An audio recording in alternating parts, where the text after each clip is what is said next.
أعوذ بالله من الشيطان الرجيم بسم الله الرحمن الرحيم ألم تر إلى الذين خرجوا من ديارهم وهم ألوف حذر الموت فقال لهم الله موتوا ثم أحياهم إن الله لذو فضل على الناس ولكن أكثر الناس لا يشكرون وقاتلوا في سبيل الله واعلموا أن الله سميع عليم من ذا الذي يقرض الله قرضا حسنا فيضاعفه له أضعافا كثيرة والله يقبض ويبسط وإليه ترجعون ألم تر إلى الملأ من بني إسرائيل من بعد موسى إذ قالوا لنبي له مبعث لنا ملكا نقاتل في سبيل الله قال هل عسيتم إن كتب عليكم القتال ألا تقاتلوا قالوا وما لنا ألا نقاتل في سبيل الله وقد أخرجنا من ديارنا وأبنائنا فلما كتب عليهم القتال تولوا إلا قليلا منهم والله عليم بالظالمين وقال لهم نبيهم إن الله قد بعث لكم طالوت ملكا قالوا أنى يكون له الملك علينا ونحن أحق بالملك منه ولم يؤت سعة من المال قال إن الله اصطفاه عليكم وزاده بسطة وفي العلم والجسم والله يؤتي ملكه من يشاء والله واسع عليم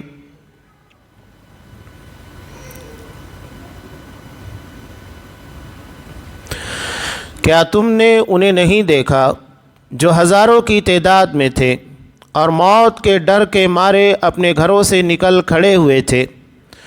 اللہ تعالیٰ نے انہیں فرمایا مر جاؤ، پھر انہیں زندہ کر دیا۔ بے شک اللہ تعالیٰ لوگوں پر بڑا فضل و کرم کرنے والا ہے، اور لیکن اکثر لوگ شکر نہیں کرتے۔ اور اللہ کے راستے میں لڑو اور جان لو کہ بے شک اللہ سب کچھ سننے والا، سب کچھ جاننے والا ہے۔ کون ہے وہ جو اللہ کو قرض دے اچھا قرض، پس وہ اسے اس کے لیے بہت زیادہ گناہ بڑھا دے، اور اللہ بند کرتا اور کھولتا ہے اور تم اسی کی طرف لوٹائے جاؤ گے۔ کیا تو نے موسیٰ کے بعد بنی اسرائیل کے سرداروں کو نہیں دیکھا جب انہوں نے اپنے ایک نبی سے کہا ہمارے لیے ایک بادشاہ مقرر کر کے کہ ہم اللہ کے راستے میں لڑیں؟ اس نے کہا یقیناً تم قریب ہو کہ اگر تم پر لڑنا فرض کر دیا جائے تو تم نہ لڑو۔ انہوں نے کہا اور ہمیں کیا ہے کہ ہم اللہ کے راستے میں نہ لڑیں، حالانکہ ہمیں ہمارے گھروں سے اور ہمارے بیٹوں سے نکال دیا گیا ہے۔ پھر جب ان پر لڑنا فرض کر دیا گیا تو ان میں سے بہت تھوڑے لوگوں کے سوا سب پھر گئے، اور اللہ ان ظالموں کو خوب جاننے والا ہے۔ اور ان سے ان کے نبی نے کہا بے شک اللہ نے تمہارے لیے طالوت کو بادشاہ مقرر کیا ہے۔ انہوں نے کہا اس کی حکومت ہم پر کیسے ہو سکتی ہے جب کہ ہم حکومت کے اس سے زیادہ حقدار ہے، اور اسے مال کی کوئی وسعت بھی نہیں دی گئی۔ فرمایا بے شک اللہ نے اسے تم پر چن لیا ہے، اور اسے علم اور جسم میں زیادہ فراخی عطا فرمائی گئی ہے، اور اللہ اپنی حکومت جسے چاہتا ہے دیتا ہے، اور اللہ وسعت والا سب کچھ جاننے والا ہے۔ سورہ بقرہ آیت نمبر 243 سے آیت نمبر 247۔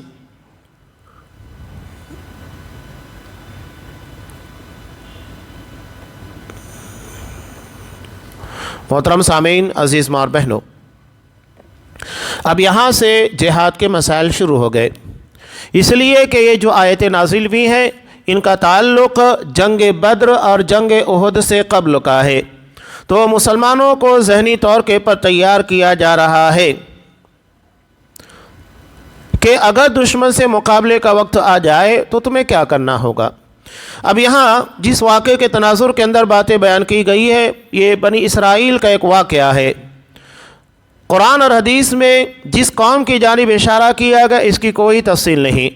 بنی اسرائیلی روایتوں کے مطابق معلوم یہ ہوتا ہے کہ دراصل یہ قوم وہ تھی جن کی طرف حضرت حزقیل علیہ السلام کو نبی بنا کر مبعوث کیا گیا تھا۔ قرآن نے انہی لوگوں کے تعلق سے کہا کہ الم تر الی الذین خرجوا من دیارہم، کیا آپ نے ان لوگوں کو نہیں دیکھا جو اپنے گھروں سے نکل پڑے؟ مفسرین کہتے ہیں ان کے اپنے گھروں سے نکلنے یا چھوڑ دینے کی دو اہم وجہ تھی۔ کچھ مفسرین کہتے ہیں کہ یہ لوگ دراصل دشمنوں سے لڑنا نہ پڑے اس کے لیے نکلے تھے، سب چھوڑ چھاڑ دیا نکل گئے تاکہ دشمنوں سے مقابلہ نہ کرنا پڑے، اور دوسری وجہ تھی طاعون کے ڈر سے یہ لوگ اپنی بستی خالی کر رہے تھے۔ دونوں اگر سبب دیکھا جائے تو اس کے اندر بنیاد ہمیں جو ملتی ہے موت کا ڈر، جو قرآن مجید نے بیان کیا کہ حذر الموت، کہ وہ ڈر موت کے ڈر سے اپنے گھروں سے نکلے تھے، چاہے دشمن کا خوف ہو یا تو طاعون جو کہ بیماری کا خوف ہو، یہ دونوں وجہیں دراصل موت کے ڈر کی وجہ ہے۔ تو جب یہ موت کے ڈر کی وجہ سے اپنے گھروں کو چھوڑ کر نکلے، ہزاروں کی تعداد میں تھے، اللہ نے کہا مر جاؤ، جس ڈر سے تم نکلے ہو موت تمہارا پیچھا نہیں چھوڑنے والی ہے۔ اللہ نے صاف کہا اینما تکونوا یدرککم الموت، تم جہاں کہیں بھی ہو موت تمہیں یقیناً آ پکڑے گی، ولو کنتم فی بروج مشیدہ، گرچہ تم مضبوط قلعوں کے اندر ہی کیوں نہ ہو، موت یقیناً آئے گی۔ سورہ واقعہ میں اس کے آخر میں اللہ نے کتنا پیارا بیان کیا کہ سارے لوگوں کے سامنے ایک شخص بستر مرگوں کے پر پڑا ہوا ہے، اس کے رشتہ دار وہاں موجود ہے، موت کا فرشتہ آتا ہے، اس کی روح قبض کر کے لے جاتا ہے، لیکن کسی کو ہمت نہیں ہوتی ہے کہ موت کے فرشتے کو روک سکے یا اس کی موت کے وقت کو ٹال سکے، کسی کے اندر ہمت نہیں۔ اللہ نے جو وقت متعین کیا ہے اسی وقت کے پر اس کی موت آتی ہے۔ تو اللہ نے کیا کہا، جس ڈر سے نکلے ہو مر جاؤ، ثم احیاہم، اللہ نے ان کو دوبارہ زندہ کیا۔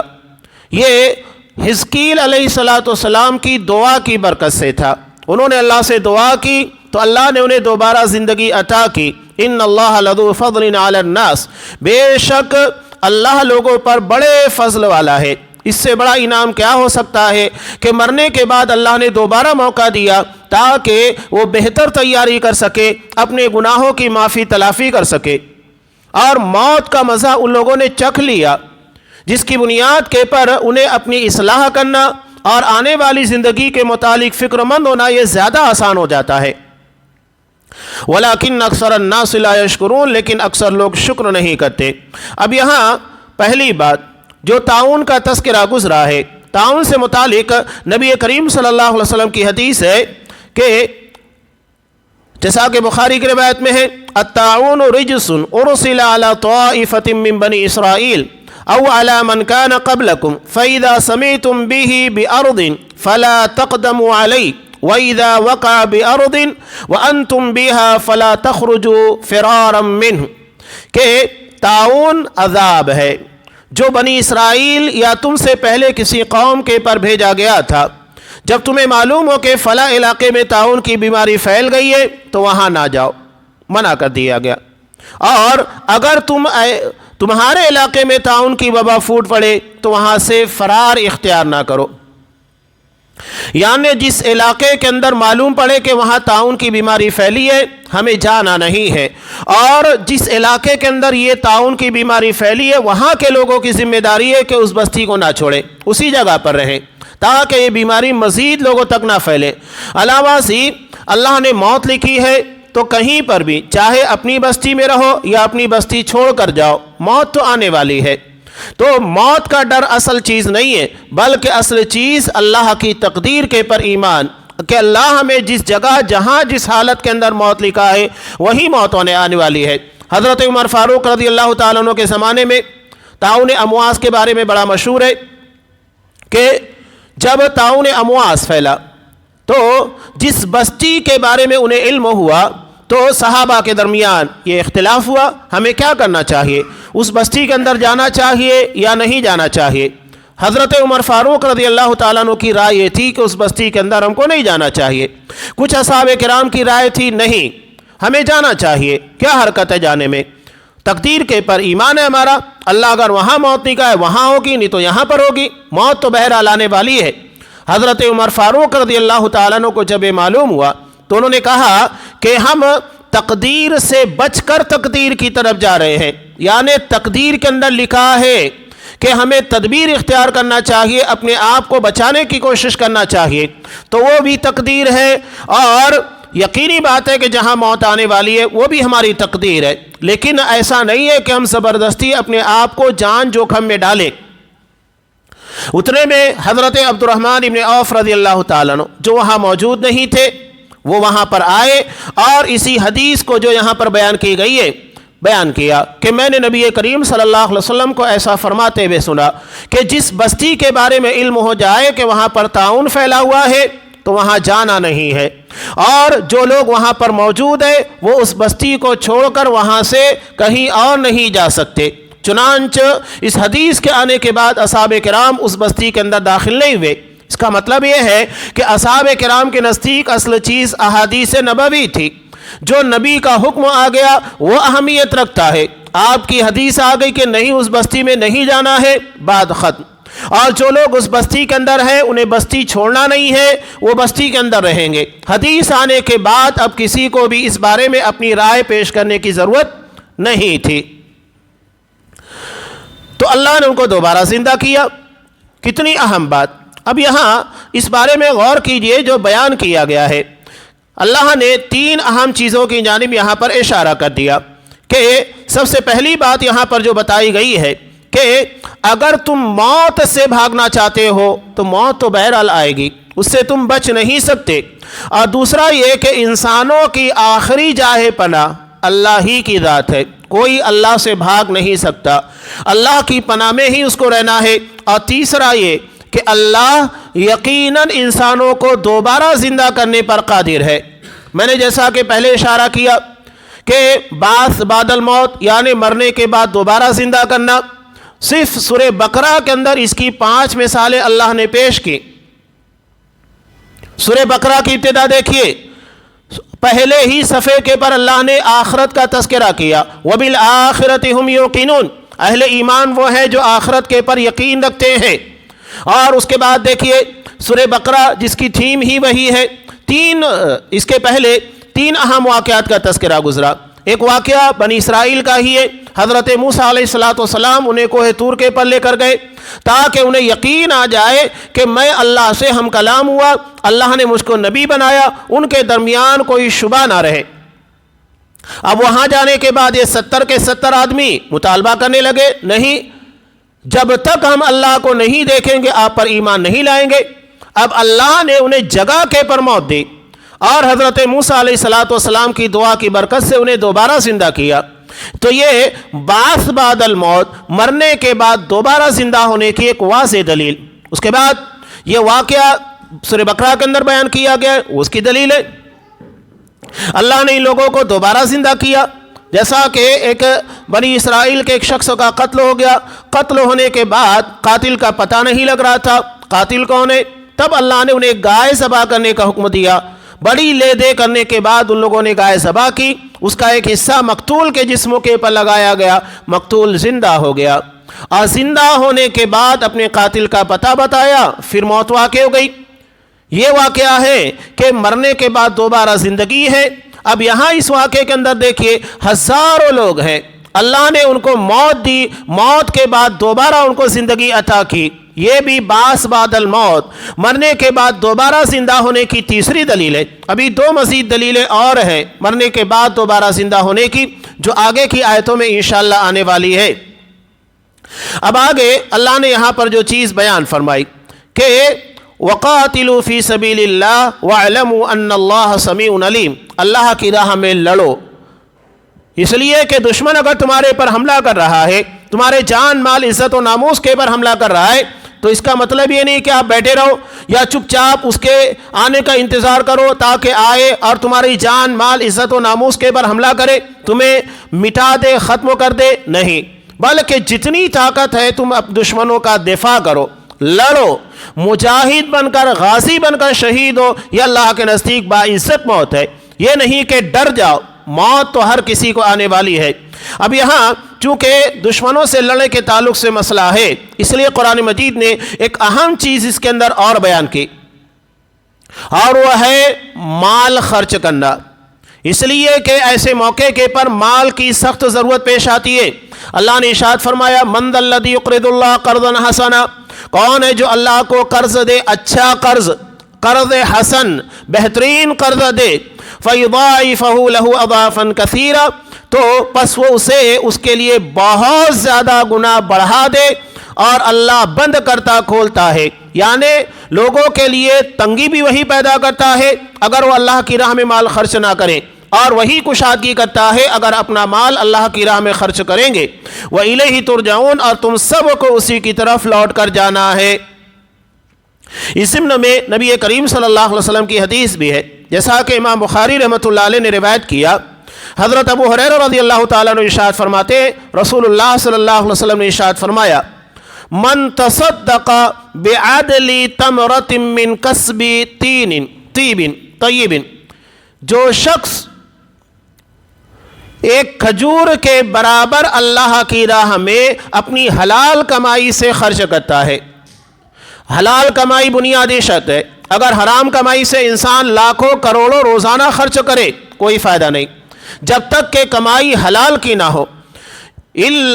وَلَا يَقْبَلُ اللَّهُ إِلَّا الطَّيِّبَ، اللہ صرف حلال اور پاکیزہ چیزوں کو ہی قبول کرتا ہے، اور وَإِنَّ اللَّهَ يَتَقَبَّلُهَا بِيَمِينِهِ، اللہ اسے اپنے داہنے ہاتھ میں لیتا ہے، ثُمَّ يُرَبِّيهَا لِصَاحِبِهِ، اور اس کے دینے والے کے لیے اس کو بڑھاتا ہے، كَمَا يُرَبِّي أَحَدُكُمْ فَلُوَّهُ، ایسا کہ تم میں کا کوئی شخص اپنے بچڑے کو پلاتا ہے، بڑھاتا ہے، حَتَّى تَكُونَ مِثْلَ الْجَبَلِ، یہاں تک کہ وہ صدقہ پہاڑ کی مانند ہو جاتا ہے۔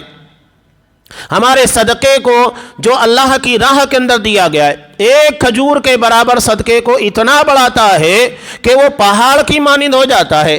یہ کب ہوگا؟ جب حلال کمائی سے دیا گیا اور نیک نیتی کے ساتھ خرچ کیا گیا ہے، تو اللہ کے یہاں پر وہ بڑھتا چلتا ہے، جیسا کہ ہم میں کا کوئی شخص اپنے جانور، اپنے بچڑے کو پالتا ہے، اسے بڑھاتا ہے۔ تو یہ بہت اہم چیز ہے اللہ کی راہ کے اندر مال خرچ کرنا، اس لیے کہ دشمنوں سے لڑائی کے موقع کے پر اس کی سب سے زیادہ ضرورت پیش آتی ہے۔ اب یہاں دوسرے اہم واقعے کی جانب اشارہ کیا گیا، الم تر الی الملأ من بنی اسرائیل من بعد موسیٰ، کہ کیا تو نے موسیٰ کے بعد بنی اسرائیل کے سرداروں کو نہیں دیکھا؟ حضرت موسیٰ علیہ السلام کے بعد کچھ مدتوں کے بعد بنی اسرائیل کے اندر شرک، بدعات، خرافات، ساری چیزیں پھیل گئی۔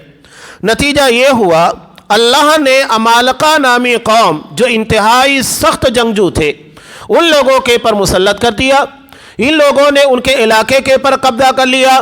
نتیجہ یہ ہوا کہ یہ لوگ بالکل بکھر گئے، کمزور ہو گئے، دشمن کا خوف ہمیشہ ان لوگوں کے پر مسلط رہا کرتا تھا۔ اور دوسری اہم چیز، اللہ نے انبیاء کا سلسلہ بھی ان لوگوں کے درمیان موقوف کر دیا۔ تب ان لوگوں نے بڑی دعا کی، ان کی دعا کی وجہ سے اللہ تبارک و تعالیٰ نے حضرت شمویل علیہ السلام کو نبی بنا کر مبعوث کیا۔ قرآن اسی چیز کے بارے میں بیان کر رہا ہے، اذ قالوا لنبی لہم ابعث لنا ملکا، تو انہوں نے اپنے نبی سے مطالبہ کیا کہ آپ اللہ سے دعا کیجئے اللہ ہمارے لیے ایک بادشاہ متعین کر دے۔ اب یہاں بادشاہت، کچھ لوگ بلا وجہ کا اعتراض کرتے ہیں بادشاہت کے تعلق سے، بادشاہت اور خلافت۔ بادشاہت کے تعلق سے کیا کہتے ہیں؟ باپ کے بعد بیٹا، بیٹے کے بعد اس کا بیٹا، یعنی وراثتی طور کے پر جو سلسلہ چل رہا ہے یہ بادشاہت ہے، اور ان لوگوں کے نزدیک یہ ناپسندیدہ ہے۔ نہیں، اور خلافت کے بارے میں مشورے سے ہوتا ہے کہ ایک خلیفہ کے جانے کے بعد، اور خلیفہ کون ہوتا ہے؟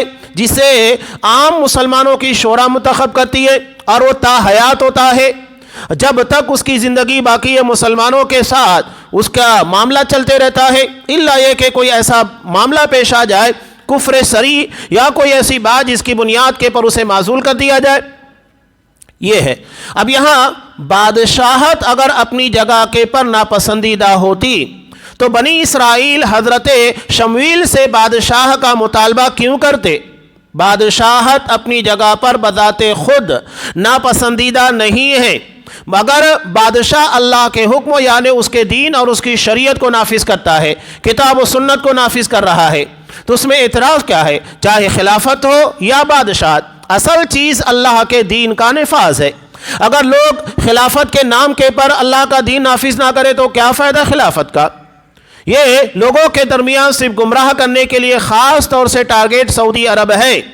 حالانکہ دنیا میں بہت ساری جگہ پر بادشاہت، لیکن ان لوگوں کا ٹارگیٹ صرف سعودی عرب ہے، اور سعودی عرب یہ صرف نام کی چیز ہے کہ بادشاہت، یا وہاں پر کچھ ایسی باتیں جو خلاف شریعت ہو رہی ہیں ہم اس کو غلط بولتے ہیں۔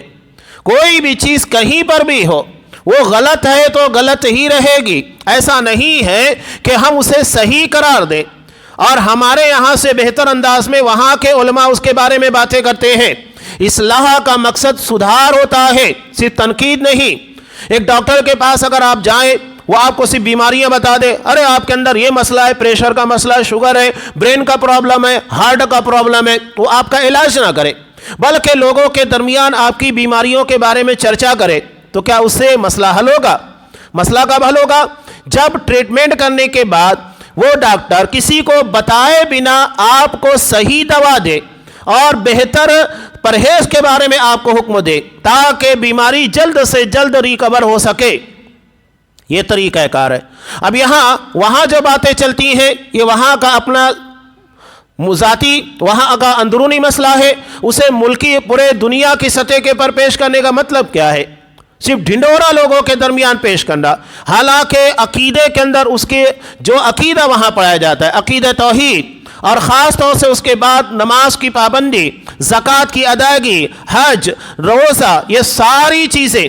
ابھی آپ دیکھیے 2-3 دن پہلے ملک عبدالعزیز کے بیٹے جن کا انتقال ہوا، جو مسجد نبوی کے اندر جتنے روزہ دار رہا کرتے تھے اپنے ذاتی خرچوں کے پر ان کا افطار کیا کرتے تھے۔ ملک عبدالعزیز کے بیٹے، شاہ سلمان کے بھائی، مسجد نبوی، یہ ایسا نہیں ہے کہ رمضان المبارک، بلکہ ہر پیر کے دن، ہر جمعرات کے دن دسترخوان سجتا ہے، اس لیے کہ آپ صلی اللہ علیہ وسلم کی حدیث ہے اس بارے میں، پیر اور جمعرات کے دن روزہ رکھنے کے تعلق سے۔ مسجد نبی کے اندر آپ دیکھیے وہاں باقاعدہ افطار کا نظم ہوتا ہے، بڑی تعداد میں لوگ افطار کے لیے بیٹھتے ہیں، اعلیٰ قسموں کی چیزیں پیش کی جاتی ہیں۔ یہ تو عام دنوں کی بات ہے۔ اس کے بعد رمضان المبارک میں جتنے ہزاروں لاکھوں کی تعداد میں وہاں افطار کرنے والے صائمین روزہ دار ہوتے ہیں، پورا خرچ یہ برداشت کیا کرتے تھے اپنے ذاتی خرچوں کے پر، اور ایسا نہیں کہ 1 سال 1 دن 2 دن، یہ جب سے سلسلہ جاری، اللہ نے جب سے ان کو موقع دیا وہی اسے خرچ برداشت کر رہے تھے۔ تو اللہ نے جو توفیق دی برابر کر رہے ہیں، اور اگر کچھ خامیاں غلطیاں ہیں تو اللہ سے دعا کرنا چاہیے کہ اللہ ان کی اصلاح کرے۔ لوگوں کے درمیان چرچا کرنے سے مسئلہ حل نہیں ہوگا، یہ دل کی بھڑاس ہے، عقیدے کی دشمنی ہے۔ اب یہاں ہمارے درمیان خود دیکھیے، لوگ اللہ کو چھوڑ کر غیر اللہ کے در پر جاتے ہیں، سب سے بڑا گناہ شرک ہو رہا ہے، اس کے بارے میں کوئی فکر نہیں۔ نبی کی سنتوں کو پامال کیا جا رہا ہے، اس کے بارے میں کوئی فکر نہیں۔ عقیدہ، منہج، دین کو کیسے سمجھنا چاہیے، دین کی بنیادی باتوں کے بارے میں علم نہیں، اس کے بارے میں کوئی چرچا نہیں۔ باتیں عالمی سطح کی کرتے ہیں، جس کے بارے میں آپ صلی اللہ علیہ وسلم نے کہا وَيَظْهَرُ فِيكُمُ الرُّوَيْبَضَ، تمہارے درمیان رویبض، عام زبان کے اندر اگر اس کا ترجمہ کرے سڑک چھاپ لوگ، جن کی کوئی وقت نہیں، کوئی علم نہیں، اور دین کے بارے میں کوئی گہرائی گہرائی نہیں ہے، یہ دین کے معاملات کے پر بڑی بڑی باتیں کریں گے۔ یہ وہی باتیں ہو رہی ہیں۔ تو ان لوگوں نے مطالبہ کس بات کا کیا؟ بادشاہ کا۔ اگر یہ ناپسندیدہ ہوتا، غلط ہوتا تو کیوں مطالبہ ہوتا؟ اور اگر یہ غلط مطالبہ ہوتا تو نبی اس مطالبے کو کیوں پورا کرتا؟ نبی نے مطالبہ پورا کیا، اور لیکن اس کے پہلے انہوں نے یہ بھی کہا هل عصیتم ان کتب علیکم القتال الا تقاتلوا، ممکن ہے کہ اللہ تمہیں دشمنوں سے لڑنے کے لیے حکم دے دے تو تم دشمنوں سے نہ لڑو، پیٹ پھیر کر بھاگ جاؤ، اور ویسا ہی ہوا جب ان کے پر یہ لڑنا، دشمنوں سے مقابلہ کرنا جہاد فرض کر دیا گیا، نتیجہ یہ ہوا تھوڑے سے لوگوں کے علاوہ سارے لوگ پیٹ پھیر کر بھاگ گئے، دشمنوں سے لڑنے کے لیے تیار نہیں ہوئے، حالانکہ انہیں ان کے گھروں سے اور ان کے بچوں سے علیحدہ کر دیا گیا، جلا کر دیا گیا تھا۔ اس کے بعد یہی وجہ ہے کہ نبی کریم صلی اللہ علیہ وسلم نے ارشاد فرمایا کہ لا تمنوا لقاء العدو، دشمنوں سے مدبیڑ مقابلے کی امید نہ کرو، تمنا نہ کرو۔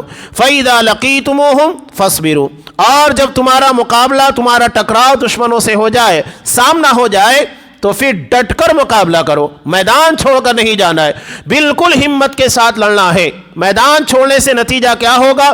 بقیہ لوگ بھی ہمت پست ہوگی، وہ بھی لڑنے سے باز آ جائیں گے، اس کے اثرات دیگر لوگوں پر ہوں گے۔ اور اگر آپ بہادری سے اللہ کی رضا کے لیے لڑیں گے، اللہ تبارک و تعالیٰ کی طرف سے فتح ملے گی، دوسرے لوگوں کو ہمت ملے گی، دشمنوں کے حوصلے پست ہوں گے۔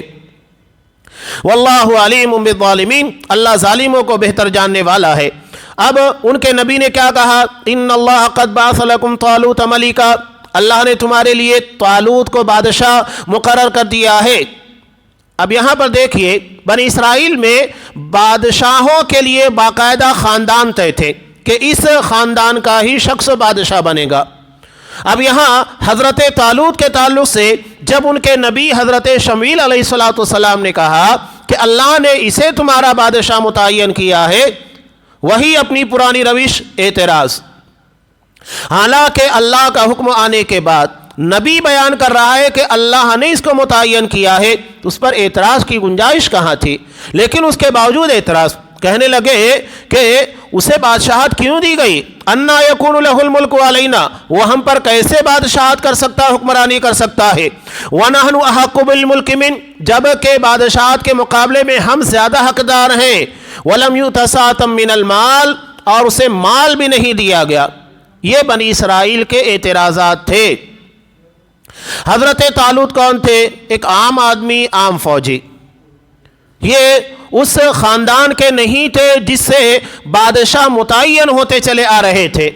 تو اللہ نے بطور آزمائش کے ان لوگوں کے لیے ان کی اپنے خاندان اور نسل سے ہٹ کر بادشاہ متعین کیا، اور بتانا مقصود یہ تھا کہ بادشاہت کے لیے تم لوگ جو شرائط رکھتے ہو یہ اللہ کے ہاں قابل اعتبار نہیں۔ اصل چیز جو ہے وہ یہاں پر بیان کی جا رہی ہے کہ وزاد، پہلی بات تو حضرت شمویل نے ان کے اعتراض میں کیا کہی؟ ان اللہ اصطفاہ علیکم، اللہ نے تمہارے لیے انہیں بادشاہ بنایا ہے، تو جب اللہ نے بنایا ہے تمہیں اعتراض کی گنجائش نہیں۔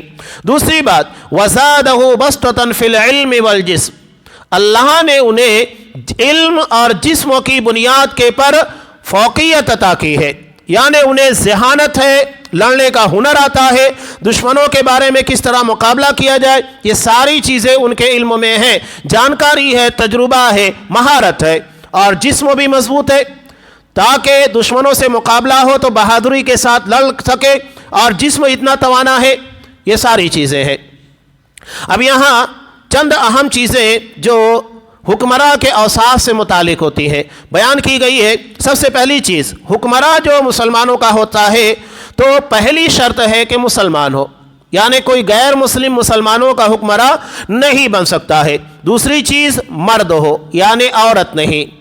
ہمارے یہاں پر دیکھتے ہیں بعض جگہوں کے پر عورتوں کو باقاعدہ وزیر اعظم بنایا گیا، جیسا کہ ہم بنگلہ دیش دیکھتے ہیں اور بہت ساری جگہ پر۔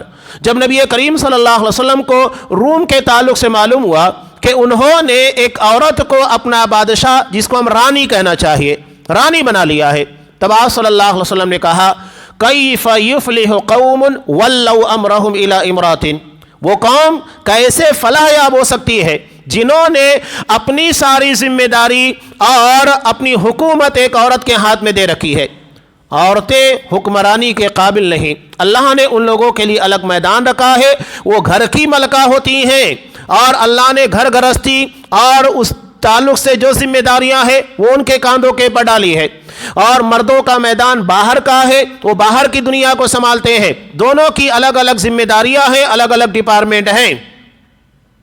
اس کے بعد تیسری اہم شرط، عادل اور صالح ہو۔ عادل کا مطلب یہ ہے لوگوں کے درمیان عدل کرے، کسی بھی قسم کا ظلم اور زیادتی نہ ہو، اور صالح کا مطلب نیک عمل کرنے والا۔ چوتھی اہم شرط صاحب علم ہو، یعنی جس فیلڈ سے متعلق ہے، چاہے وہ دینی فیلڈ ہو یا آگے چل کر جہاں جہاں مسائل پیدا ہو سکتے ہیں، ان ساری چیزوں کے بارے میں اسے علم ہونا چاہیے۔ اگر علم نہیں ہے تو وہ کیسے کام کرے گا؟ تو علم ہونا بہت ضروری ہے، اور خاص طور سے چونکہ معاملہ دین کا ہے تو دین کا علم اچھے انداز میں ہونا چاہیے۔ پانچویں شرط آزاد ہو، یعنی کسی غلام کو بادشاہ نہیں بنانا چاہیے، حکمراں نہیں بنانا چاہیے، اس لیے کہ ذہنی طور پر وہ اپنے آقا سے دبا ہوتا ہے، اس کے ذہن و دماغ کے پر غلامی چھائی ہوتی ہے، تو لوگوں کے پر حکومت کیسے کرے گا؟ چھٹی شرط بالغ ہو، یعنی کسی بچے کو یا جس کے ذہن کے اندر پختگی نہ آئی ہو اسے حکمراں نہیں بنایا جا سکتا ہے۔ ساتویں شرط عاقل ہو، یعنی دماغی طور کے پر مریض نہ ہو، اس کا دماغ صحیح طور کے پر کام کر رہا ہو۔ آٹھویں شرط سلیم الاعضاء ہو، یعنی اس کے اعضاء بالکل درست ہوں۔ یہاں پر جیسا کہ خود انہوں نے بیان کیا کہ اللہ نے جسم کے طور کے پر بھی تمہارے درمیان انہیں فضیلت عطا کی ہے، یعنی وہ طاقتور ہیں، جسم میں کوئی عیب نہیں ہے، دشمنوں سے لڑنے کا جب وقت آئے گا تو بہادری کے ساتھ لڑ سکتے ہیں۔ اور اسی طرح نویں شرط دلیر اور شجاع ہو، بہادری۔ اگر اس کے اندر دلیری نہیں ہے، شجاعت نہیں ہے، تو فیصلہ لیتے وقت یا دشمنوں سے لڑائی کرتے وقت وہ بہادری نہیں دکھا سکتا۔ اور اگر حکمراں بزدل ہوگا تو لوگ اس کے پیچھے چلنے والے بھی بزدل بن جائیں گے۔ اگر یہ ویسا بہادر ہوگا تو پیچھے والے لوگ بھی ہمت دکھائیں گے۔ نبی کریم صلی اللہ علیہ وسلم کے تعلق سے جنگ کے میدان میں کہا جاتا ہے جب شدید رن ہوتا تھا، یعنی لڑائی عروج کے پر پہنچ جاتی، گھماسان کا رن ہوتا، اصحاب کرام آپ صلی اللہ علیہ وسلم کے پیچھے پناہ لیا کرتے تھے۔ آپ اتنے بہادر تھے۔ جنگ حنین کے موقع پر جب اچانک اصحاب کرام کے پر قبیلہ حوازن اور ثقیف نے انتہائی سخت تیروں کی بارش کی، اور یہ بڑے ماہر جنگجو تھے اور تیر اندازی کے اندر بڑی مہارت رکھتے تھے، اچانک جب تیروں کی بارش ہوئی اصحاب کرام میدان چھوڑ کر بھاگ گئے۔ آپ صلی اللہ علیہ وسلم میدان میں ٹکے رہے، اپنے خچر کی ایڑ لگا کر اسی جگہ تھے۔ آپ صلی اللہ علیہ وسلم کے ساتھ صرف دو صحابی تھے، آپ صلی اللہ علیہ وسلم کے چچا حضرت عباس رضی اللہ تعالیٰ عنہ اور حضرت ابو سفیان رضی اللہ تعالیٰ عنہ، یہ دو لوگ تھے۔ آپ صلی اللہ علیہ وسلم نے کہا انا النبی لا کذب انا ابن عبد المطلب، میں اللہ کا نبی ہوں، یہ جھوٹ نہیں ہے، سچ ہے، اور میں مطلب کا پوتا ہوں، عبد المطلب کا پوتا ہوں۔ بہادری ہے میرے اندر، وہ سردار تھے، میرے اندر بھی اللہ تبارک و تعالیٰ نے وہی ملکہ رکھا ہے۔ اس کے بعد حضرت عباس رضی اللہ تعالیٰ عنہ کو حکم دیا آواز دو لوگوں کو، تو یہ جنگ بدر کے شرکا کو آواز دیتے ہیں، انصار کو آواز دیتے ہیں، مہاجرین کو۔ ان کی آواز کے سننے کے بعد ماحول ایسا تھا کہ صحابہ ایسے پلٹے جیسا کہ ایک بچہ جو جانور کا بچہ ہوتا ہے جب اپنی ماں کو آواز دیتا ہے تو ماں کتنی تیزی کے ساتھ پلٹتی ہے، ایسے صحابہ آپ صلی اللہ علیہ وسلم کی طرف پلٹے اور اللہ نے ان کو فتح عطا کی۔ 10واں اور اہم معاملہ فہم ہو، فراست ہونا چاہیے، معاملات کو سمجھ سکے، اس لیے کہ 10 طریقے کے مزاج کے لوگ ہوتے ہیں، کوئی تیز مزاج ہوگا، کوئی نرم مزاج ہوگا، کوئی معتدل مزاج ہوگا، کوئی غصیلا ہوگا، کسی کے اندر لڑائی جھگڑا کرنے کا مادہ ہوگا، الگ الگ طریقے کے لوگ۔ تو ہر کسی کے دماغ کو، اس کے اخلاق، اس کے معاملات کو سمجھ کر ڈیل کرنا ہوگا، یہ بہت اہم چیز ہے۔ نبی کریم صلی اللہ علیہ وسلم کے تعلق سے آپ دیکھیے، جو جیسا ہوتا تھا آپ صلی اللہ علیہ وسلم اسی انداز سے اس کے ساتھ معاملہ کرتے۔ اگر ایک صحابی آئے، کہا کہ اللہ کے رسول مجھے کچھ نصیحت کیجئے، انہیں کے اندر کوئی خامی نہیں تھی سوائے غصے کے، تب آپ صلی اللہ علیہ وسلم نے کہا لا تغضب، غصہ مت کرنا۔ اس کے بعد انہوں نے کہا کہ اللہ کے رسول کچھ نصیحت کیجئے، کہا غصہ مت کرنا۔ تیسری مرتبہ کہا غصہ مت کرنا، اس لیے کہ وہی ایک خامی ان کے اندر تھی، جو جیسا تھا اسی انداز سے آپ صلی اللہ علیہ وسلم نے ان کے ساتھ معاملہ کیا۔ تو یہ 10 اہم صفات تھی جو اس تناظر کے اندر یہاں پر بیان کی گئی ہے۔ ابھی یہ واقعہ چل ہی رہا ہے، حضرت طالوت اور ان کے ساتھ جو معاملات درپیش ہوئے تھے۔ یہاں ایک بات اور بھی ہے، ہمارے یہاں جو ایک مزاج بنا ہوا ہے عمومی طور کے پر، نہ کوئی مسلک کا معاملہ اس کے اندر ہے، مسلمانوں کا ایک مزاج کہ اگر کسی تنظیم، جمعیت، مسجد کا ٹرسٹی، مدرسے کا ذمہ دار، پیسہ مالدار کو بنایا جاتا ہے، جبکہ یہی اعتراض بنی اسرائیل نے کیا تھا کہ ان کے پاس تو مال نہیں ہے، غریب آدمی ہے, زیادہ پیسہ نہیں ہے, تو ذمہ داریاں مال کی بنیاد پر نہیں صلاحیتوں کی بنیاد پر نبھائی جاتی ہیں. تو اس کے جواب میں حضرت شمیل نے کہا اللہ نے علم اور جسم عطا کیا, یعنی دو اہم صلاحیتیں ہیں. علم یار اس کے دائرے میں بہت ساری چیزیں آ جاتی ہیں, اور جسم جس کے اندر بہادری, جسم کا صحیح سلامت ہونا, طاقت توانا ہونا سب آ جاتا ہے. صرف دو صفتوں کے دائرے میں انہوں نے ساری چیزوں کو لا کر جمع کر دیا. تو یہ اصل میں دینی مزاج ہے. یہ ساری چیزیں وقت کی ضرورت کے تقاضوں کے اعتبار سے, اور ہمارے یہاں جو ذمہ داریاں بانٹی جاتی ہیں وہ انتہائی غلط. شرعی چیزیں ہیں تو شرعی اعتبار سے ذمہ داریاں دی جائے, نہ کہ مال اور دنیا کے ظاہری جاہ و مرتبے کی بنیاد پر, صلاحیتوں کی بنیاد کے پر ذمہ داریاں بانٹی جائیں. یہ واقعہ چل رہا ہے. ان لوگوں نے مطالبہ بھی کیا. ان کی دلیل کیا ہے کہ بادشاہ یہی ہوں گے, تو اللہ نے ان لوگوں کے لیے تابوت نازل کیا جو دشمنوں نے چھین لیا تھا, اور اس کے بعد آگے چل کر جالوت سے مقابلہ ہوتا ہے اور اللہ فتح عنایت کرتا ہے. یہ تمام تر تفصیل انشاءاللہ آئندہ درس میں بیان کی جائے گی. اللہ تبارک و تعالیٰ سے دعا ہے جو موت کا ڈر انسانوں کے پر مسلط ہوتا ہے, جو یہاں پر بیان کیا گیا, اس کے بارے میں یقین رکھیے موت اپنے وقت پر آتی ہے, اور اللہ نے پیدا ہونے سے پہلے ہمارے موت کا وقت لکھ دیا ہے. تو اس کے بارے میں ہمیں فکر مند نہیں ہونا ہے. فکر اس بات کی ہونا چاہیے کہ ہم زندگی اللہ نے جو عطا کی ہے اس کا بہتر استعمال کریں. اللہ کا ڈر ساری چیزوں کے پر مقدم ہونا چاہیے. کوئی چیز اللہ کے ڈر کے مقابلے میں حاوی نہ ہو. تو اللہ سے اچھی امید رکھیے, اور وہ ڈر جو ہمیں بلا وجہ پریشان کرتا ہے اس سے باہر نکل کر اس ڈر کو اپنائیے جو ہماری دنیا اور آخرت کو سنوارتا ہے, یعنی اللہ کا ڈر جو ہمیں گناہوں سے, بدعمالیوں سے, شرک بدعت اور خرافات سے محفوظ رکھتا ہے. اللہ تبارک و تعالی ہمیں متقی بنائے جس کے دل میں صرف اللہ کا ڈر ہو, صرف اللہ کا خوف ہو, اور اس تقوی کی بنیاد کے پر جتنی اچھائیاں خیر ہونا چاہیے وہ ساری خیر اور خوبیاں ہمارے اندر پیدا کرے, اور ہر قسم کے شر سے ہماری حفاظت فرمائے. آمین. وآخر دعوانا ان الحمد للہ رب العالمین.